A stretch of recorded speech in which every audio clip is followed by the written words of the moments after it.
Okay, तो अब हम आगे स्टडी करेंगे लाइन कैपिटल ऑफ सारनाथ। ये हमारा एक मेन इम्पॉर्टेंट स्कल्पचर है जो हमने मौर्यन डायनेस्टी के अंदर स्टडी करना है। सो मे बी आपने ये स्कल्पचर कहीं ना कहीं देखा ही होगा, आपने थंबनेल से आइडिया लगा लिया होगा हमने आज क्या स्टडी करना है। तो ये मेनली हमने करेंसी नोट्स पे या जब भी हम कोई ऑफिशियल या लीगल वर्क करते हैं तो उस पे हमने ये सिंबल ज़रूर देखा ही है कि ये जो है सबसे ऊपर बना ही होता है। That is also our national emblem. हमारे कॉन्स्टिट्यूशन ने जो इस चीज़ को अपनाया है, इसको अब हमने स्टडी करना है। हमारा जो है लाइन कैपिटल, उसको हम स्टडी करेंगे। और सारनाथ जो है जगह का नाम है जहाँ पर ये पड़ा है, बनाया गया था। तो इसकी इंट्रोडक्शन पढ़ लेते हैं, आइए। Lion capital of Sarnath is a sculpture of 4 Asiatic lions standing back to back on an elaborate base that include other animals। यानी कि बेस के ऊपर बाकी एनिमल्स भी हैं, but mainly 4 Asiatic lions back to back दिखाए गए हैं। A graphic representation of it was adopted as an official emblem, placed top of Ashokan pillar at important Buddhist site of Sarnath by the Emperor Ashoka in about 250 BC।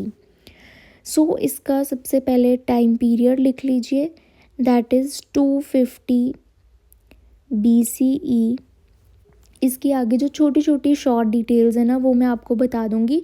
अभी आप सिर्फ इस sculpture को समझ लीजिए ध्यान से, बाद में आप ये राइट डाउन कर लेना जो भी बेसिक आपने इंट्रो पार्ट में लिखना है। तो अभी हम इसको पहले स्टडी कर लेते हैं। सो इस लाइन कैपिटल सारनाथ को हम अशोकन पिलर भी बोलते हैं, और ये एम्परर अशोका ने बनवाया था, सारनाथ में बना था। और ये 4 एशियाटिक लाइन्स हैं। जब हम इसकी फ़ोटो वाइज देखते हैं ना तो हमें ये 3 दिखेंगे क्योंकि फोर्थ फेस नहीं दिखेगा, बट स्कल्पचर में ये चारों लॉइंस बने हुए हैं। और ये जो बेस है, इस बेस के ऊपर लाइन के अलावा और भी एनिमल्स बनाए गए हैं। और ये नीचे जो मैं आपको पीछे बोल रही थी बेल शेप्ड या लोटस टाइप है ना, वो इस चीज़ की हम बात कर रहे थे। आगे देख लेते हैं हम। सो इसकी हिस्टोरिकल टाइमलाइन आप देख लीजिए। 528 BC, this is that time period जब बुद्धा जी ने अपनी सबसे पहले प्रीचिंग दी थी, यानी कि अपना फर्स्ट लेक्चर, लोगों को सबसे पहले एड्रेस करना। और बुद्धा ने जो अपना पहला सरमन दिया था वो दिया था सारनाथ में, इसलिए उस जगह का इम्पोर्टेंस है यहाँ पे। और टाइम पीरियड है 528 BC। फिर उसके बाद जो कमीशन हुई, यानी कि अशोका ने जब ये पिलर बनवाया तो वो बनवाया था 250 BC। ये इम्पॉर्टेंट टाइम पीरियड है जब ये बना था। फिर उसके बाद ये डिस्कवरी किसने की, एक्सकवेशन का मतलब होता है डिस्कवरी, कि किसने ये ढूंढा कि अशोकन पिलर बना हुआ है, वो थे F.O. ऑर्टेल। ये नाम याद कर लीजिए, F.O. ऑर्टेल ने इसको ढूंढा था अपनी आर्कियोलॉजिकल एक्सकवेशंस पे। और ये कहाँ मिला था, सारनाथ में मिला था। कब इसको ढूंढा गया था, 1905 CE। अब आप देख रहे हो यहाँ पे BC लिखा हुआ है, ठीक है। ये टाइम पीरियड आप ध्यान से नोट करना और ध्यान से लिख के आना कि BC है फिर CE है, यानी कि टाइम आगे बढ़ रहा है। तो ये बहुत मेजर चेंज है जो आप लिख के आना, इसको मिस मत करना या कुछ भी गलत मत लिखना, टाइम पीरियड चेंज हो जाएगा। तो 1905 में ये मिला था हमें, और हमने 1950 में इसको अपना नेशनल एम्बलम बनाया था।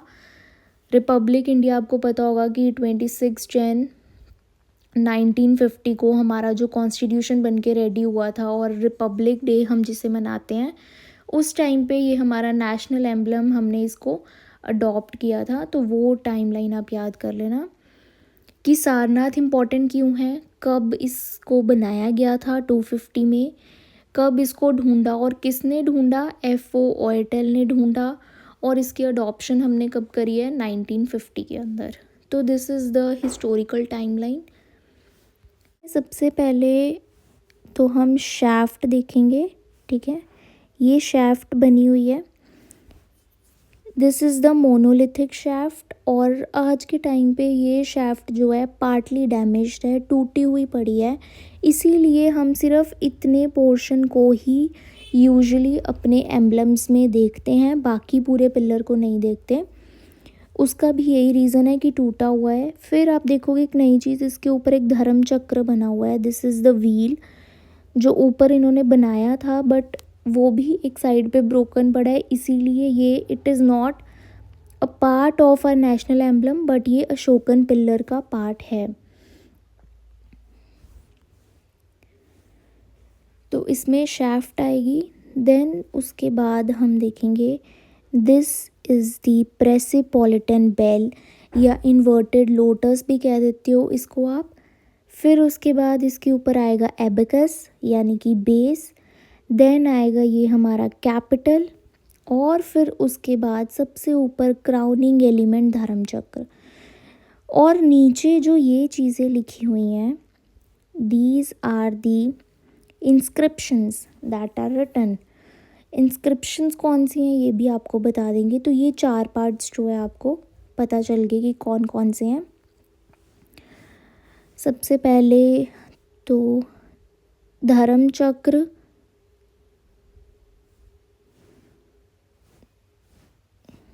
इसको हम व्हील लिख लेते हैं, व्हील। फिर उसके बाद कैपिटल, देन एबेकस। देखो आप ये चीज़ देखते जाओ कि किस तरीके से ये बने हुए हैं अशोकन पिलर के अंदर। फिर उसके बाद बेल, प्रेसिपोलिटन बेल भी बोलते हैं और इन्वर्टेड लोटस भी बोलते हैं इसको। फिर उसके बाद आएगी शैफ्ट, और सबसे नीचे लो पे इंस्क्रिप्शंस लिखी हुई हैं। तो ये जो है इम्पॉर्टेंट पार्ट्स हैं अशोकन पिलर के। It is carved from a single block of polished sandstone with 4 distinct parts। Crowning wheel, जिसको हम धर्म चक्र कहते हैं, wheel of law, originally sat a top of lions, now broken. अब broken it means it is not a part of it right now, but पहले था। फिर उसके बाद आता है कैपिटल। कैपिटल में 4 एशियाटिक लॉइंस बैठे हुए हैं बैक टू बैक, जो कि सिम्बलाइज करते हैं बुद्धा एंड पावर। देन उसके बाद है abacus. Abacus is a drum shaped base featuring 4 animals, elephant, bull, horse and lion and the 4 wheels. फिर उसके बाद बना हुआ है बेस। बेस में inverted bell shaped lotus symbolising the purity and foundation. तो ये जो है 4 पार्ट्स हैं, जिसमें सबसे पहले 4 लॉइंस हम देख लेते हैं जो बैक टू बैक है ना, अपर साइड पर ये जो बैठे हुए हैं 4 लॉइंस। इसमें क्या है, तो ये जो है this is also related to dharma of Buddha. Shakya के लॉइंस हम इन्हें बुलाते हैं। तो ये 4 लॉइंस एक मैसेज कन्वे करते हैं। अब 4 लॉइंस यानी कि 4 डायरेक्शंस। तो 4 डायरेक्शंस हमारी कौन सी होती हैं, east, west, north and south. तो ये 4 डायरेक्शंस में चारों लॉइंस का फेस है। It means they are symbolising कि जो बुद्धा धर्म है, जो बुद्धा रिलीजन है, वो चारों डायरेक्शंस में एक जैसा फैल रहा है, उसका प्रभाव हर डायरेक्शन में एक जैसा है। जैसे कि जब एक बैकग्राउंड स्टोरी है जो आपके लिए आप सिर्फ जान लो, ज़रूरी नहीं है कि वो आप लिखो उसमें, कि अशोका जो राजा था उसने जब बुद्धा रिलीजन को अपनाया कलिंगा वॉर के बाद, तो उसके बाद वो इस चीज़ का प्रचार करना चाहता था, और वो चाहता था कि हर डायरेक्शन में, हर दिशा में इस चीज़ का प्रचार हो। इसीलिए उसको दिखाने के लिए उसने 4 लॉइंस का फेस जो बनाया वो चारों अलग अलग डायरेक्शंस में बनाया, east, west, north and south. These are the line of Shakyas spreading dharma in 4 directions, ये मैसेज है. Opens as if roaring, it is very a stylized and rhythmic curls. ये जो हेयर हैं लाइन्स के, ये हैं एक पर्शियन इन्फ्लुएंस से लिए हुए हैं और वेरी हाईली रियलिस्टिक है. और these lines represents the power, courage, pride and confidence. ये मेन चीज़ें हैं जो ये चारों लाइन्स जो है सिंबलाइज कर रहे हैं. एक तो डायरेक्शंस होगी east, west, north and south, और the symbolic meaning of power, courage, pride and confidence. Next is abacus. Abacus बोलते हैं इस चीज़ को, ये जो सेंटर में आप देख रहे हो बनी हुई, और ये अब क्या है, this is a circular frieze. Drum shaped हम इसे क्यों कहते हैं, क्योंकि इसकी शेप कुछ इस तरीके से बनी हुई होती है, राइट, इसलिए ये ड्रम शेप्ड है. और ये सर्कुलर फ्रीज होती है. It is a cylindrical base below the lines. एक तो ये लाइंस को हमारे बेस प्रोवाइड कर रहा है, प्लस एक एबिकस पे बहुत ही मीनिंगफुल चीज़ बनी हुई है. 4 एनिमल्स दिखाए हैं इन हाई रिलीफ. हाई रिलीफ होता है कि थोड़ा सा उभरा हुआ. Moving in a clockwise direction. Clockwise direction कौन सी होती है, दिस, ठीक है, ऐसे जो क्लॉक जैसे चलता है हमारा, क्लॉकवाइज डायरेक्शन में बने हुए हैं चारों एनिमल्स. आप देख सकते हो कि ये जो फेसेस हैं इधर पिक्चर में,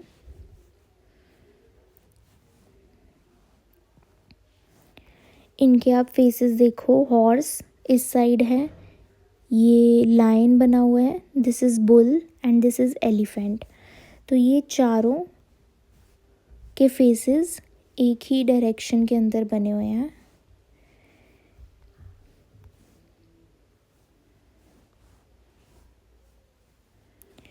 ठीक है, तो these are the 4 animals and 4 wheels. 4 चक्र भी बना हुआ है. ये जो आप देख रहे हो ना, दिस धर्म चक्र जिसे हम कहते हैं. अच्छा, इसको हम धर्म चक्र क्यों कहते हैं, ये चक्र आपने हमारे नेशनल फ्लैग में भी देखा होगा. Animals depicted in motion. Motion यानी कि एक मूवमेंट में दिख रहे हैं. Unlike the static lines above. Static lines होते हैं कि बैठे हुए लाइन जो सबसे ऊपर बने हुए हैं ना, these are the seated lions जो आप देख रहे हो बने हुए. बट ये जो एनिमल्स हैं ये मोशन में बने हुए हैं. And it represents the dynamic nature of संसारा, इटर्नल नेचर ऑफ निर्वाण. ये जो मोशन में है एनिमल्स, इनका मतलब है कि यूनिवर्स चल रहा है. जो ऊपर लाइंस बने हुए हैं इनका मतलब है कि जब बुद्धा जी की डेथ हुई थी उनको निर्वाण मिला था, उसको रिप्रेजेंट करने के लिए ये सीटेड लाइंस दिखाए गए हैं. लाइंस बने हैं horse, lion, horse, lion, bull and elephant. ये भी कुछ ना कुछ रिप्रेजेंट करते हैं. और ये सारा किस चीज़ पे बना हुआ है, एबिकस के ऊपर. एबिकस के ऊपर ये सारी चीज़ें बनाई गई हैं. तो हम जो ये 4 एनिमल्स पढ़ रहे हैं, elephant, bull, horse and lion, यही 4 एनिमल्स क्यों बनाए गए हैं, कोई और एनिमल क्यों नहीं कार्व किया गया, उसके पीछे क्या रीज़न है, क्या मीनिंग है, उसको एक बार आप देख लीजिए फटाफट से. कि एलिफेंट और ये बुल, हॉर्स, लायन, इनकी सारी कौन कौन सी डायरेक्शंस को ये बिलोंग करते हैं.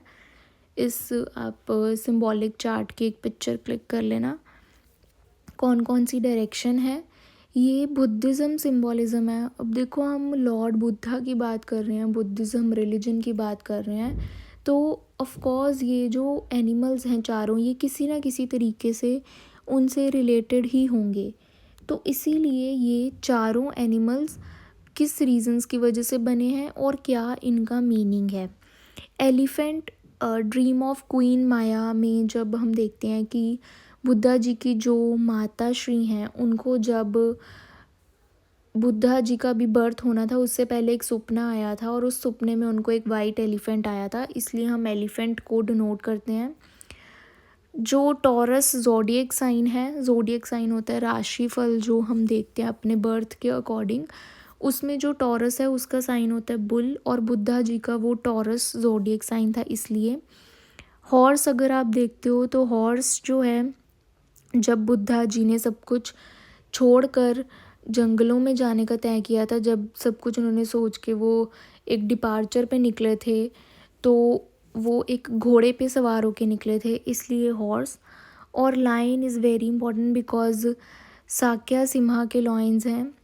बुद्धा जी कोई अपने प्रीवियस जन्म में जब साक्या मुनि बनकर आए थे तो उन्होंने इन शेरों के रिलेटेड उनकी कुछ स्टोरी है, इसलिए वो लाइन्स को मेनली हम यूज़ करते हैं नॉर्थ डायरेक्शन के लिए। और इनके जो ऑल्टरनेट मीनिंग्स हैं, सिंबॉलिक मीनिंग्स हैं, rain and fertility, strength and economy, speed and energy, power and leadership.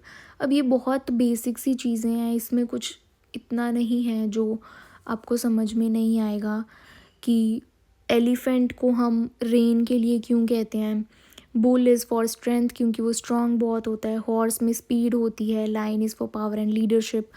तो ये बहुत बेसिक सी चीज़ें हैं जो सिंबॉलिकली हम दिखा रहे हैं। नेक्स्ट धर्म चक्र, जो मैंने आपको ऑलरेडी बता दिया कि व्हील ऑफ लॉ कहते हैं इस धर्म चक्र को, और अशोका चक्र भी कहते हैं। It represents the 24 spokes. 24 spokes ही क्यों होते हैं, जब हम नेशनल फ्लैग में भी अशोका चक्र देखते हैं उसमें 24 ये इनको स्पोक्स कहते हैं, these are spokes.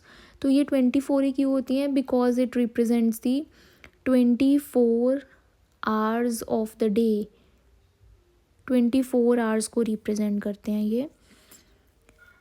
Movement, it is very dynamic, it is a wheel of law and truth, और ये हमारे इंडियन नेशनल फ्लैग में भी हमें देखने को मिलता है। Next is this inverted lotus. Inverted lotus को हम एक और चीज़ बोलते हैं, पर्सीपॉलिटन बेल। अब ये जो वर्ड है ना, ये जो आप वर्ड देख रहे हो पर्सीपॉलिटन, ये पर्शिया का है वर्ड। पर्शिया से, पर्शिया की लैंग्वेज से पर्सीपोलिस वर्ड जो है उठाया गया है, इसीलिए हम बोलते हैं कि ये वाली चीज़ जो है this is the influence of Persias, Persian influence है, इसलिए इसका नेम क्या है पर्सीपॉलिटन बेल। और इसको हम इन्वर्टेड लोटस कहते हैं। इन्वर्टेड लोटस का मतलब होता है उल्टा लोटस। सीधा लोटस में ऊपर होती है ना कमल की पत्तियाँ, इसमें ये सारी देखो नीचे को जा रही हैं इस तरीके से, तो ये इन्वर्टेड लोटस हुआ। बेल शेप्ड क्यों कहते हैं, अब इसकी शेप देखो आप, इट इज़ लाइक दिस, ऐसे ही होती है ना बेल, तो ये बेल शेप्ड बेस है इसका। लोटस फ्लावर के, इन्वर्टेड लोटस फ्लावर दिखाया गया है इसमें।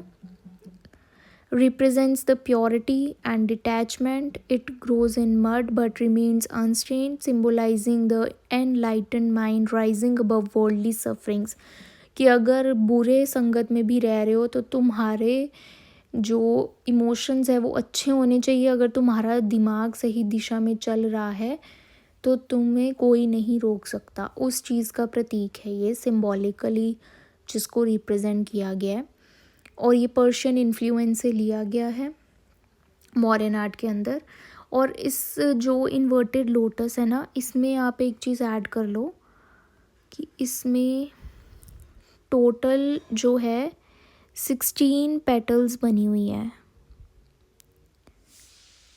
16 पेटल्स जो है इसमें बनाई गई हैं। अब आप ये लाइंस मत काउंट करने बैठ जाना कि मैम लाइंस तो इसमें बहुत सारी हैं, ऐसे मत काउंट करना इसको। तो ये इस तरीके से एक पेटल बनती है, राइट, ये देखो, ये दूसरी पेटल, ये तीसरी, ये चौथी, ऐसे पेटल्स बनती हैं। और ऐसी 16 पेटल्स बनी हुई हैं इस लोटस के अंदर। नेक्स्ट हम टेक्निक की तरफ चलते हैं। अब ये जो टेक्निक है आपको हमने पहले ही बता दिया कि मिरर लाइक पॉलिश्ड टेक्निक है। पॉलिश्ड टेक्निक अब कौन सी होती है कि जिसमें ना बिल्कुल चमक होती है, एक शाइन होती है, मतलब पत्थर को वो इतना घिसते हैं, इतना रब करते हैं कि उसमें शीशे जैसी चमक आ जाती है। तो वो मॉडर्न आर्ट की सबसे इम्पॉर्टेंट आर्ट टेक्निक है। अगर आपको टेक्निक के बारे में पूछते हैं मॉडर्न डायनेस्टी की या लाइन कैपिटल कौन सी टेक्निक में बना है, तो that is mirror like finish. Most remarkable features of Loin capital is the finishing known as the Mauryan polish. Despite being made of sandstone from Chunar, the surface gleams like a metal or a glass. The technique of high polishing was unique to Mauryan period and was lost in subsequent eras.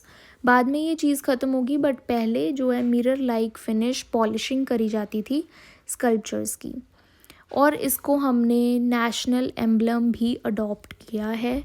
वो हमने कब किया है? 26 जनवरी 1950 में as an a lion capital of Sarnath. और ये हमारा नेशनल एम्बलम बन गया है. ये आप पिक्चर देख सकते हो, यही पिक्चर की मैं बात कर रही थी जो हमें ऑफिशियल चीज़ों में, या जब आप करेंसी देखोगे ना उस पर ही आपको एम्बलम दिखेगा बना हुआ. और इसका एक मोटिव है, दैट इज़ सत्यमेव जयते. अब सत्यमेव जयते का क्या मतलब होता है?